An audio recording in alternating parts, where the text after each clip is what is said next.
Bueno, buenas noches a todas. Bienvenidas a Una Joven Integral. Gracias por estar el día de hoy aquí. Pues esperamos que el tema que vamos a estar tratando hoy sea de bendición para sus vidas. Vamos a estar hablando sobre el tema de la ansiedad, continuando con el estudio de Enfrentando al Gigante de mi mente. Esperamos que esto sea de bendición y que aporte a sus vidas. Adelante, chicas. Bueno, primero que nada, buenas noches a todas. El tema que nosotros estamos tratando este mes es el tema de la ansiedad. Hemos estado evaluando algunas cosas, indagando en torno a qué es la ansiedad, porque sinceramente podemos tener como algunos estigmas en torno a ella o algunas percepciones o nociones, pero muy poco sabemos realmente qué es. Y bueno, podemos confundirla, podemos eh, tenerla como este gigante y cuando la entendemos y cuando eh, conocemos más de ella, realmente nos damos cuenta que es algo que siempre ha estado con nosotros y que es algo muy pequeño. Entonces, la idea de este estudio es precisamente quitarle esta etiqueta de gigante y entender que simplemente es algo muy pequeño o algo eh, que no tiene ese nivel que nosotros a veces creemos. En este momento vamos a estar hablando sobre la ansiedad, pero enfocándonos más al cómo podemos afrontarla. Bueno, con Brendy nos incursionamos más en la parte de lo que nos dice el Señor, pero también queremos ver la parte humana, o sea, la parte de qué cosas podemos nosotros realizar para poder afrontar tanto la ansiedad como los ataques de ansiedad. ¿Puedes pasar la diapositiva, por favor? Los ataques de ansiedad, entre otros. Por tanto, considero que lo más importante, y obviamente dirigidos por el Señor, sea precisamente plantear estos cuatro puntos. En primeras instancias, ¿cuáles son las diferencias? Nosotros debemos entender esas diferencias tanto entre la ansiedad, los trastornos de ansiedad y los episodios de ansiedad. Son eh, las líneas diferenciales entre ellos a veces pueden ser muy pequeñas. Entonces, cuando no lo conocemos, podemos decir, ay, es que yo sufro de ansiedad, es que yo tengo un trastorno, pero realmente no sabemos bien cómo manejarlo. También nos podemos asustar porque podemos tener uno o varios trastornos y podemos eh, pensar que no conocemos qué es, no sabemos cómo se trata. Entonces, el conocer estas diferencias, el entender, bueno, es normal que yo me preocupe, ¿no? Es algo dentro de lo normal, por así decirlo. Asimismo, vamos a ver los factores que influyen en la ansiedad, factores sociales, entre otras cosas, los tipos, y entender no solamente que hay niveles de ansiedad, sino también tipos de ansiedad, y que cada proceso es distinto. Y finalmente vamos a ver los mecanismos, los tips como para afrontar esa ansiedad, lo que vemos desde lo que podemos hacer y qué nos dice la palabra. Entonces, Brendy.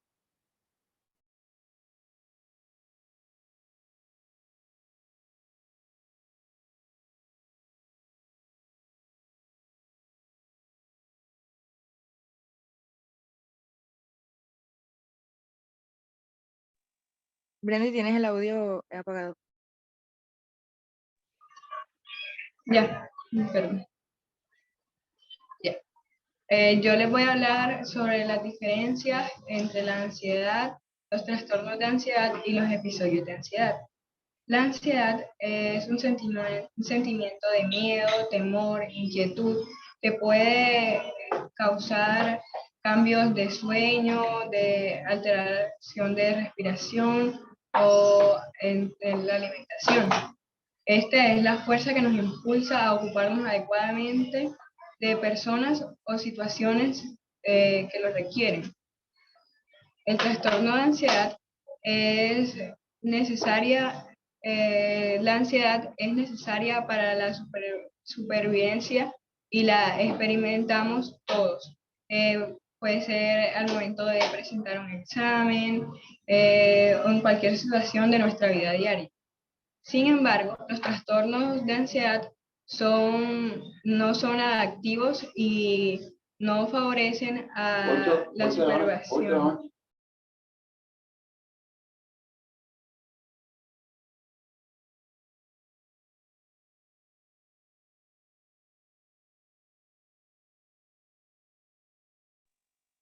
Bueno, sí, perdón.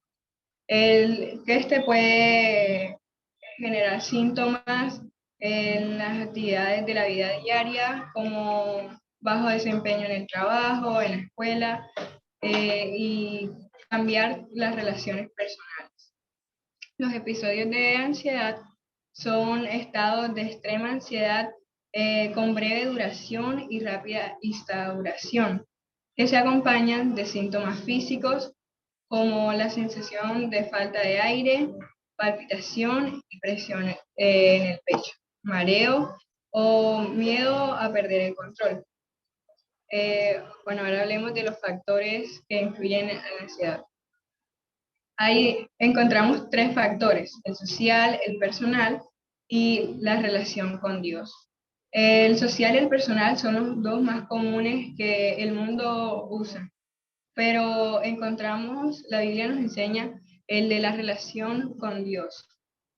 El factor social se denomina como el factor de las influencias externas como la familia, los amigos, los compañeros de trabajo, que impactan en nuestros pensamientos y sentimientos. El factor personal son los como problemas familiares, los polos de separación entre personas que amamos, la fragilidad entre las relaciones personales. Pero la Biblia nos muestra ejemplos como el de Jacob, el de David, Jeremías, entre otros hombres de grande fe que pasaron por momentos de mucha ansiedad, pero siguieron confiando en Dios de una forma admirable. Y como dijo David en el Salmo 56:3, el día que yo temo, yo en ti confío. Esta es la manera, es la mejor manera de superar cualquier prueba. Y esto nos lleva a la relación personal con Dios. Cuando esta relación personal con Dios se rompe, el ser humano experimenta miedo. El relato de Génesis nos enseña de una forma elocuente cómo aparece el miedo por primera vez en la historia, que es cuando Adán y Eva se separan de Dios por el pecado. Y en Génesis 3:10 dice: oí tu voz y tuve miedo. Antes de la caída del hombre, el hombre vivía una relación armónica y cercana a Dios, su creador. Y no existía por ningún lado la notación de la ansiedad. Esta aparece tan pronto como el pecado. Aleja al hombre de Dios. Por esta razón, una respuesta adecuada al problema de la ansiedad es la restauración personal con el Señor.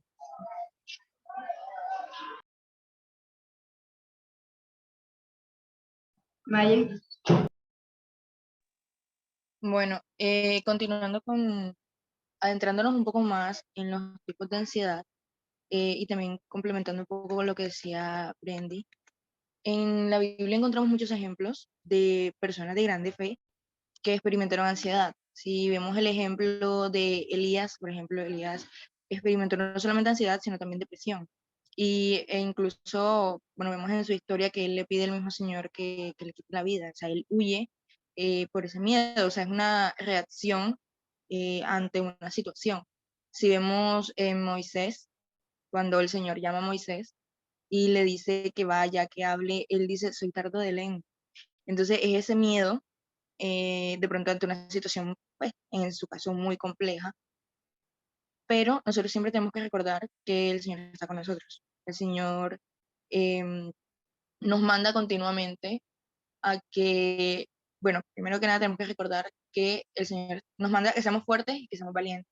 En Josué 1:9 nos repite esto varias veces, y de hecho a lo largo de todo el primer capítulo de Josué nos repite muchas veces eso: esfuérzate y sé valiente. Y en Josué también dice, o sea, muchas veces se repite y hace énfasis: solo esfuérzate y sé muy valiente.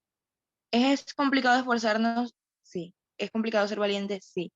Pero nosotros tenemos al Señor y el Señor está nos toma de la mano y el Señor nos guía y el Señor está con nosotros todo el tiempo.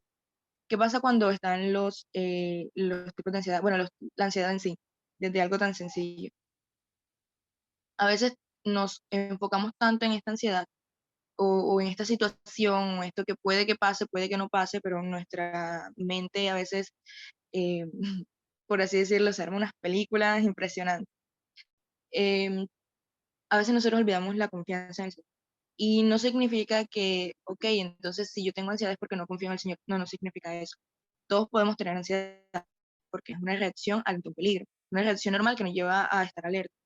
Pero tenemos que recordar que cuando esta ya se convierte en un trastorno, como ya nos estaba explicando, debemos recordar algo, es que la confianza en el Señor tiene que ser más grande que nuestras cargas, porque no hay carga alguna que haga que, o sea, que con la que el Señor no pueda. Entonces, bueno, ya entrando más en detalle, vemos lo que son los niveles de ansiedad. Estos niveles realmente enmarcan no solamente lo que son los trastornos, sino también la ansiedad y los episodios mismos. Si vemos, por ejemplo, el primer nivel, que es la ansiedad leve, es lo que nosotros consideramos como ansiedad, la normal, la que está asociada a las tensiones de la vida diaria, en la que nosotros nos podemos preocupar por algo, bueno, es que tengo que, no lo sé, presentar un examen, entonces sí, estoy nerviosa por el examen, pero ya cuando pasa el examen, ya eso, ya, ahí queda. O no, es que tengo que presentar algo o tengo que hablar frente a un público y tengo pánico escénico. Entonces son cosas que, primero, este tipo de ansiedad lo que lleva es a propiciar el aprendizaje y a la creatividad, nos lleva a buscar estrategias para resolver esa situación. Es una ansiedad que no solamente nos mantiene alerta, sino que hace que el campo de percepción, o sea, la forma en que nosotros analizamos las situaciones aumente. Entonces, buscamos formas de realizar las actividades, buscamos formas de mantenernos activos y demás. Entonces, ya aquí pasa el siguiente nivel, por así decirlo, vamos a ir aumentando. El otro nivel ya es la ansiedad moderada. ¿Qué pasa con esta ansiedad moderada? Simplemente se centra en las preocupaciones inmediatas. Está muy, muy pendiente a la situación y lo que hace es que bloquea todo lo demás. O sea, yo, por ejemplo, tengo que, no sé, realizar un trabajo y es que ese trabajo lo tengo que realizar antes de las 6 de la tarde, entonces no voy a hacer lo demás porque si bien puedo, no, tengo que comer, sí, pero voy a comer, pero voy a estar pendiente del trabajo y no voy a procesar que estoy comiendo. Eh, tengo que bañarme, sí, me voy a bañar, pero corriendo porque tengo que hacer el trabajo. Entonces, esto demás, si bien se puede reconducir y se puede centrar en otras áreas, por así decirlo, se bloquea mucho. Entonces, estamos muy pendientes de esa preocupación inmediata. Y allí entonces podemos pasar como al siguiente nivel, que ya es un poco más complejo, ya que hay que prestar más atención, ya que hay si es necesidad de ayuda externa profesional, porque vamos a la ansiedad grave.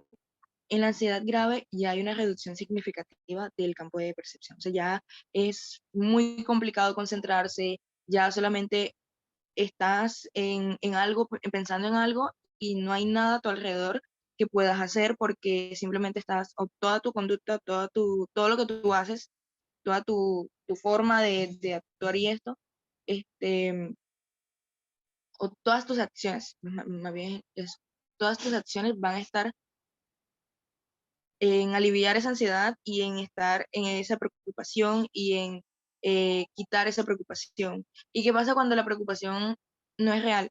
Cuando la preocupación simplemente está en nuestra mente, cuando no es algo que haya sucedido, sino que puede que suceda en el futuro, sí, puede que pase, puede que no pase, pero nosotros no lo sabemos. Entonces simplemente nos volvemos, pensamos, sobrepensamos en un tema y las demás acciones se complican demasiado, porque tenemos nuestra mente ocupada por eso. De hecho, uno de los puntos que nosotros trabajamos también es eso, la ocupación de nuestra mente.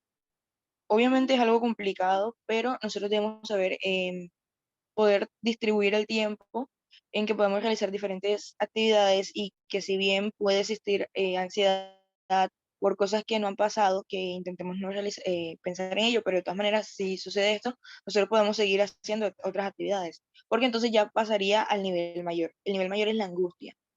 Ya que es la angustia ya es un miedo, un temor, ya no podemos realizar, o sea, ya hay una incapacidad total de realizar alguna otra actividad. Em, la angustia ya desordena la personalidad, ya incluso cuando hay periodos como amplios de angustia, eh, se, se cansa uno no solamente físicamente, sino que también mentalmente, y eso puede conducir a la muerte. Entonces, si bien nosotros no podemos ver la ansiedad como, ok, es lo peor de la vida, tampoco lo podemos ver como, ay, es algo tan sencillito que lo limpio con algo, o sea, se mueve así. El Señor sí puede hacerlo, pero nosotros no. Entonces, nosotros, ¿qué tenemos que hacer? Confiar en el Señor. Entonces, ¿qué pasa acá con la angustia? Ya hay una disminución y una dificultad para poder relacionarse, porque entonces ya yo no quiero salir de mi casa porque algo puede pasarme, porque, ¿qué pasa si salgo y me atropella una moto? ¿Qué pasa si salgo? Y entonces ya empezamos a pensar. No sé si a usted le ha pasado, pero hay un pensamiento que no recuerdo si se llama eh, intruso o repentino, no me acuerdo bien, pero es básicamente que empiezas a tener muchísimos pensamientos, se te acelera el pensamiento, empiezas a tener muchísimos pensamientos y empiezas a irte a ya como las cosas graves, ya por ejemplo, em, algo sencillo, ya tú imaginas una situación muy complicada, ya te imaginas, no sé, ambulancias y todo el cuento, o sea, ya esos pensamientos aumentan, aumentan, aumentan. Esto también que produce, puede producir que nosotros veamos las cosas como no son. O sea, eso se llama percepción distorsionada. Esta percepción distorsionada es que ya uno empieza a ver cosas donde no las hay. Ya uno empieza a asustarse de absolutamente todo, o sea, no confiamos ni en nuestra sombra. Y a partir de ahí, también vemos como que no podemos tener pensamientos lógicos o racionales, porque ya nuestros pensamientos van a estar muy enfrascados en esa angustia o temor que nosotros podemos pasar. Bueno, ya teniendo estos niveles, entonces es un poco más sencillo, por así decirlo, entender los trastornos de ansiedad. Los trastornos de ansiedad, bueno, hay un montón de trastornos de ansiedad, pero nosotros nos enfocamos en 7 que son como más frecuentes. Estos trastornos están tanto en la ansiedad generalizada, ataques de pánico, crisis, entre otras cosas. Entonces, para ir entendiendo un poco qué es, por ejemplo, el trastorno de ansiedad generalizada.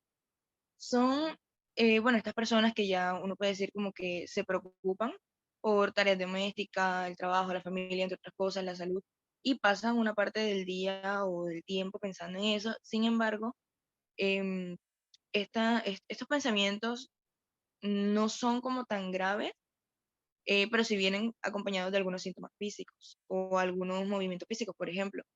No sé si a usted le ha pasado que cuando están en un lugar empiezan a analizar a las personas y uno ve que siempre hay uno o dos o varios moviendo la pierna.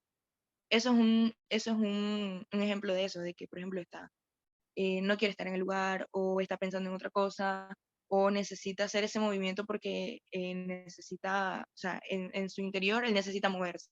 O sea, es una necesidad de siempre estar, por ejemplo, haciendo algo con las manos, de estar moviendo las manos o estar moviendo la pierna.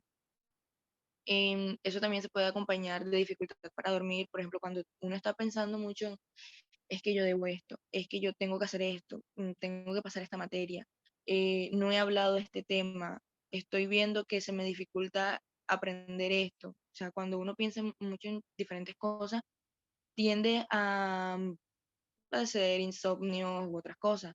Ya a uno se le dificulta relajarse, ya la concentración es mucho más complicada. Y uno puede estar en una clase o puede estar en un lugar y estás hablando con una persona y tú no tienes idea de lo que está hablando la persona. ¿Por qué? Porque nuestra mente está pensando en otras cosas. Entonces, eso afecta también el humor, porque hay muchas veces en que por esto de estar pensando aquí y allá, nuestro humor tiende a volverse un poco irritable, entonces eso también. En la parte del trastorno de ansiedad generalizada, aunque esa es la más común que existe, la ansiedad generalizada porque está como en un nivel leve, o sea, si nosotros nos damos cuenta, estamos en un mundo muy afanado, en un mundo que quiere las cosas demasiado rápido, en un mundo que busca cada día estar como listo. Ya terminé de estudiar, entonces ya me gradué, entonces ya tengo que trabajar, porque tengo que tener dinero, porque tengo que mantener esto, esto, lo otro. Y es como, cálmate. O sea, cada día lleva su afán. El mismo Señor nos dice, o sea, no os afanéis. O sea, porque, ¿qué pasa si nosotros nos empezamos a pensar y a sobrepensar todo el tiempo? Primero, se nos dificulta estar en el presente, porque a veces ese sobrepensar ni siquiera está ubicado en cosas que han pasado o en cosas que están pasando, sino que se está ubicando en cosas que posiblemente pasen. Pero esa posibilidad, digamos que si tenemos un porcentaje, una posibilidad de 10% de que pase, ok, pero el otro 90% te dice que puede que no pase. Entonces uno se enfoca en ese 10%. Y eso, o sea, ese trastorno de ansiedad generalizada, debido a todo, como les digo, todo este afán del mundo de hoy, es muy común. Sin embargo, está dentro del nivel leve, por así decirlo, y se puede tratar. Que uno busca técnicas de respiración, de relajación, organizar las cosas, entre otros. Pero pues ya se lo vamos a hablar un poco más adelante. Otro punto también es como los ataques de pánico, o sea, las crisis de angustia y ataques de pánico. Ya estos sí son ataques repentinos o muy intensos que son acompañados de síntomas físicos. ¿Qué pasa con estos ataques de pánico? Son paulatinos. No es algo que, sí, o sea, son repentinos, pero no es repentino de que, listo, un ataque de pánico y ya estás en el borde. No. Es un ataque de pánico, un ataque de ansiedad, un episodio de ansiedad que uno puede percibir que viene un ataque de ansiedad y uno puede percibir porque empieza a sentirse un poquito mal. Y esto vamos a pensarlo como una montaña. Cuando uno ve una montaña rusa o una montaña normal, cuando uno ve esa montaña tiene una punta, una cima, y uno va aumentando, va aumentando, va aumentando. Entonces aquí podemos tener lo que son las palpitaciones, escalofríos, sensaciones de ahogo, mareo, temblores, aceleración del pulso. Em, a mí este tema me interesa mucho porque este tema es donde uno más se da cuenta de que cada proceso es diferente. Yo hablé con varias personas que sufren de ataques de ansiedad y les pedí de manera respetuosa que me describieran cómo eran sus ataques de ansiedad, qué pasaba durante ese tiempo. Y muchas de ellas me decían, yo tengo una sensación de ahogo, se me acelera el corazón y cuando va aumentando, el punto máximo es cuando ya quiero llorar y puedo llorar. A veces puedo llorar, a veces no puedo llorar. Entonces, esa sensación de ahogo, por ejemplo, le dan ganas de irse, de salir, de buscar aire, porque siente que es su respiración, que en cualquier momento puede pasar algo más. Y estos síntomas, por ejemplo, también, ¿qué pasa? Que tienen pensamientos negativos. Pensamientos negativos pueden ser de dos tipos. El pensamiento de, bueno, que negativos contra uno mismo, de es que a ti nadie te quiere, es que tú no vales esto, es que tú no puedes, no tienes la capacidad, que cuando vemos, como vamos a ver ahora en los tips generales, en la forma de afrontarlo, una forma de afrontar eso es con la realidad. Cuando nosotros vemos, por ejemplo, si a mí el pensamiento negativo me dice, a ti no te quiere, tú no me puedes decir eso. Tengo amigos, tengo familia, tengo al Señor que, o sea, el Señor me ama, el Señor me eligió, fui sellada, fui adoptada en su familia, el Señor envió a su Hijo a morir por nosotros. Entonces, no me puedes decir eso, no tienes una base. Entonces, afrontarlo con la realidad es una forma también de entender, de hablarle a la ansiedad misma. Y el otro tipo de pensamiento negativo ya es en torno a esos mismos síntomas, porque si a uno se le va acelerando el corazón, uno dice, en un momento puedo sufrir un infarto. Si a uno se le va esta sensación de ahogo, uno dice, en un momento me puedo quedar sin respiración, en un momento puede pasarme algo. Entonces esas crisis normalmente, si bien pueden durar, varían dependiendo de la persona, pueden durar hasta 15, 20 minutos en llegar al punto máximo, de ahí ya va disminuyendo. Entonces ya puedes recuperar el ritmo cardíaco, ya puedes recuperar la respiración y todo eso, entonces ya va disminuyendo. Em, Normalmente, cuando pasa eso, puede repetirse. O sea, cuando ya este tipo de crisis, porque también hay que tener en cuenta que a mí me pase eso una vez, o sea, durante el año, no significa que yo padezca un trastorno de ansiedad de ataque, o sea, de ataque de ansiedad.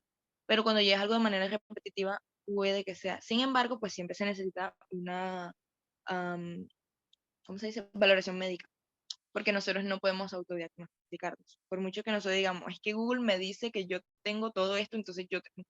Si nos vamos por lo que dice Google, ya estaríamos más allá que acá. Em, entonces también otro, para ir ya cerrando, los trastornos obsesivos compulsivos, que ya aquí hay pensamientos recurrentes, persistentes, obsesiones, hay comportamientos repetitivos y hay formas de intentar controlar esto, incluso con los comportamientos repetitivos es una forma de controlar esto. ¿Qué comportamiento? Digamos que cuando yo me siento como que mal y todo el cuento, entonces empiezo a organizar mi cuarto, todo mi cuarto. Ese es un comportamiento que yo siempre hago para intentar calmar. O intento escribir las cosas. Hay personas que pueden estar obsesionadas con, digamos, el sucio, entonces siempre van a estar lavándose las manos o pueden tener miedo a la inseguridad o alguna cosa, entonces siempre va a estar con cerrojo por aquí, cerrojo por acá, puerta, no querer eh, tocar algo, tener las puertas abiertas ni nada de eso.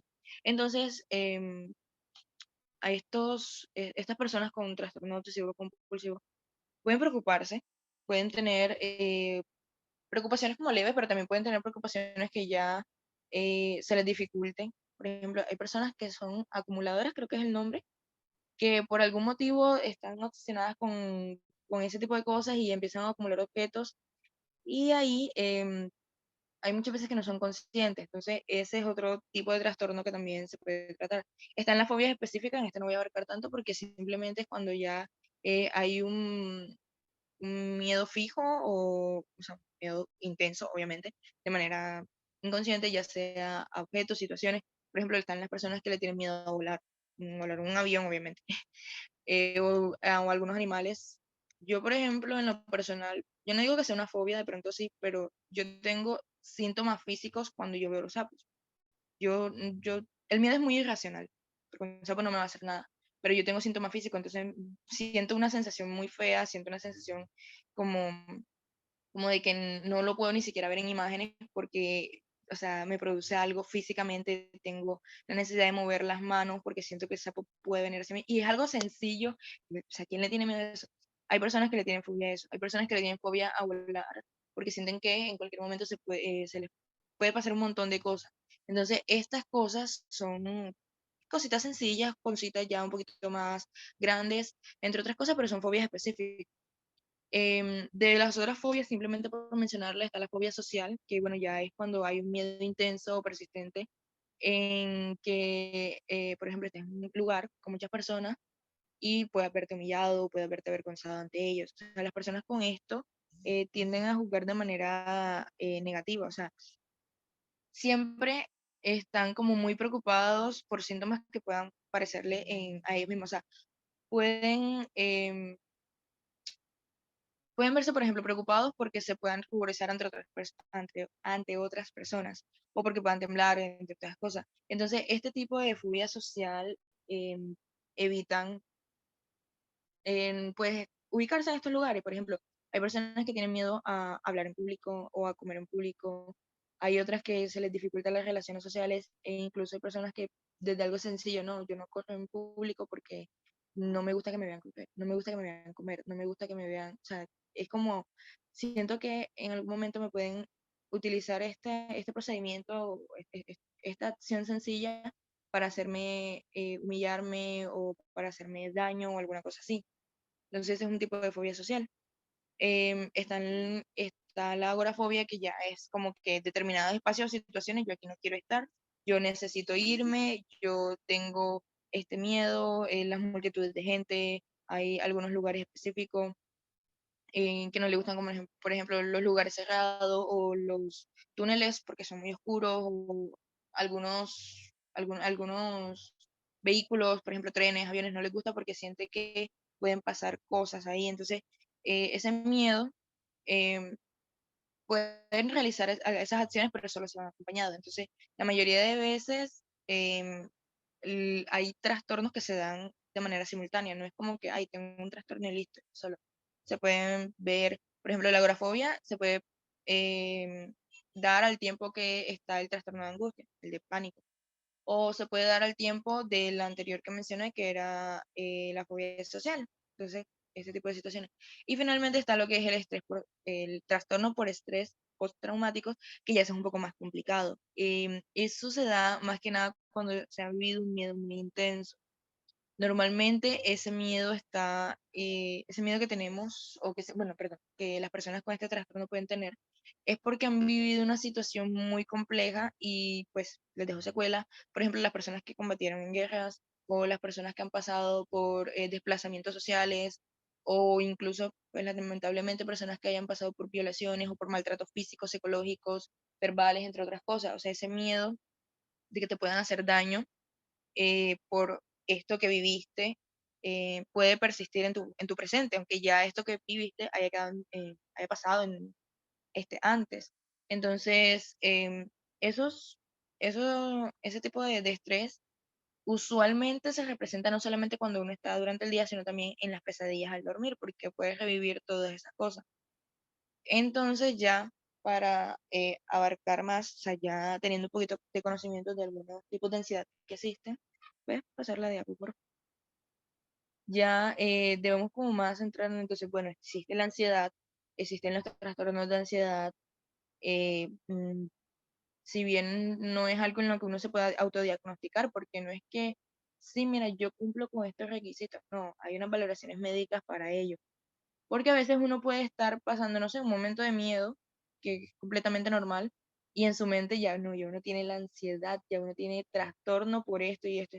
No, nosotros debemos ser prudentes en este tipo de situaciones porque no todo lo que nosotros creemos que es puede verse de esa manera. Entonces, ¿qué tips, por ejemplo, para la ansiedad en general? Porque no estamos hablando de un trastorno en específico, sino ya de ansiedad en general y cualquiera de los tipos de, ya sean episodios de ansiedad, de pánico, angustia, entre otras cosas. Entonces, ¿qué tips podemos tener en cuenta? ¿Qué podemos hacer nosotros? Lo primero es que nosotros no podemos ignorar esos síntomas. Nosotros, si bien cuando hablamos la vez pasada, nosotros aclaramos que no vamos a estar sumergidos en el pensamiento ansioso o en las repercusiones que puedan tener esto, nosotros no podemos intentar como distraernos todo el tiempo. ¿Por qué? Porque eso es algo que se tiene que hablar. Eso es algo que uno tiene que ya sea visualizar o ya sea describir. Porque ¿qué pasa si nosotros ignoramos algo? Imagínense que ustedes tienen, no sé, una eh, olla con agua y la dejan en el fogón. Y el fogón lo dejan más o menos bajito. Ay, que yo ahorita lo veo, yo ahorita lo veo, yo ahorita lo veo. Cuando vayan a ver, no tienen agua o está muy hirviendo muchísimo. Y si, por ejemplo, lo ponemos yo en un caso más extremo, no sé, de la cocina, de estas ollas a presión. Imagínense que ustedes en una olla a presión 4 o 5 horas en el fogón, no sé cuánto tiempo. Entonces, esto es lo que puede suceder cuando ignoramos los síntomas o cuando ignoramos las cosas que nos están sucediendo. Que si bien no podemos convertir eh, esto, o sea, podemos, de hecho, cuando nosotros ignoramos eso, podemos convertir algo pequeño en algo muy, muy grande. ¿Por qué? Porque lo que vamos haciendo es acumulando, acumulando pensamientos, acumulando sentir, acumulando. Entonces, ¿qué pasa? Hay situaciones que uno no puede abarcar de momento. Recuerdo que la vez pasada, Lore nos compartía sobre el momento en que perdió un familiar muy cercano y obviamente en el momento ella no va y enseguida afrontarlo porque es muy complicado, es un proceso. Pero si ella ignoraba completamente eso y decía, es que sí, normal, pero voy a intentar que esto nunca pasó, ese sentimiento va a estar siempre en su corazón, va a estar en su mente y cuando ya intenta afrontarlo, va a ver que eso que dejó como de pronto una pequeña situación de tamaño, no sé, vamos a ponerte un bueno, no sé de tamaño, algo sencillo, no sé, una almohadita pequeña, ya vas a ver tú y es un gigante de 3 4 metros porque ignoraste los síntomas. Entonces, ¿qué sucede? ¿Qué recomienda? Precisamente no ignorar esos síntomas. No le temamos, no le temamos porque la ansiedad es algo normal y nos mantiene alerta. Y si nosotros decimos, es que no me puedo preocupar, no podemos negar nuestras emociones. Es algo irónico, pero no podemos negar nuestras emociones negativas, pero tampoco nos podemos centrar todo el tiempo en ellas. Debemos tener claridad y es como, bueno, gracias por enseñarme esto y esto, pero hay otras formas de afrontarlo. Cuando hay ataques de ansiedad, ataques de pánico, preocupación reiterativa, pensamientos intrusivos, intrusos, sobrepensar y todo esto, se recomienda también lo que son las técnicas de respiración. Hay una forma que, ahí estaba leyendo una forma que dice como, ok, o sea, inhala y exhala, pero de manera profunda. ¿Qué pasa? ¿Qué es manera profunda? Dura 3 o 4 segundos o 5 incluso inhalando, sostén y dura 4 o 5 segundos exhalando. De esta forma uno puede calmar los episodios de ansiedad, calmar pensamientos, pues también se recomienda que uno cierre los ojos a veces y encontrar un lugar en calma, porque eso ayuda como a relajarte. Cuando